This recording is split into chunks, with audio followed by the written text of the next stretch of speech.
Hello everyone, আসসালামু আলাইকুম। সবাই কেমন আছেন? আশা করছি সবাই ভালোই আছেন। নতুন একটি ভিডিও দেখার জন্য সবাইকে স্বাগতম জানাচ্ছি। ভিডিওটি সবাই লাস্ট পর্যন্ত দেখবেন। আজকে আমি গরুর ভুঁড়ি রান্না করে দেখাবো। ভুঁড়িগুলো বাজার থেকে নিয়ে এসে ভালো করে পরিষ্কার করে সিদ্ধ করে এরকম করে কেটে নিয়েছি। এটা এখন ভালো করে রান্না করতে হবে। আমি গরুর 2 কেজি ভুঁড়ি নিয়েছি।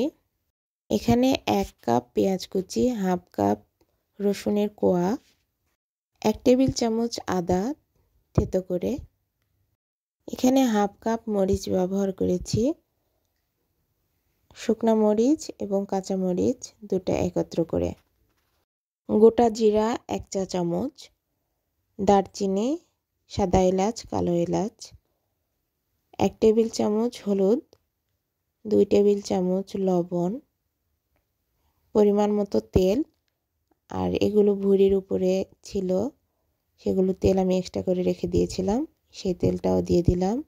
2 কাপ পানি দিয়ে দিয়েছি এবং ঢাকনা দিয়ে ঢেকে এখন চুলাটা অন করে দেব। হাইটে দিতে হবে প্রথমে, তারপরে একটা বলক আসলে নাড়তে হবে।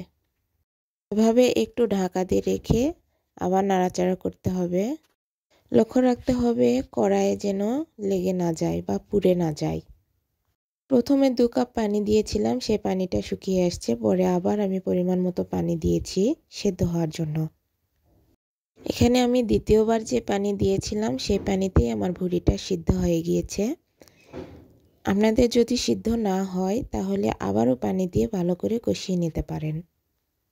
আসলে গরুর ভুঁড়ি রান্না করতে অনেক সময় লাগে, এটা সিদ্ধ হওয়া পর্যন্ত জাল করতে হবে। এখানে ভালো করে কষিয়ে নিয়েছি এবং উপরে তেল ছেড়ে দিয়েছে। ভুঁড়িটা আমার রান্না শেষ, প্রায় খাওয়ার উপযুক্ত হয়ে গিয়েছে। গরু ভুঁড়িটা আমি 45 মিনিট 1 ঘন্টা রান্না করেছি।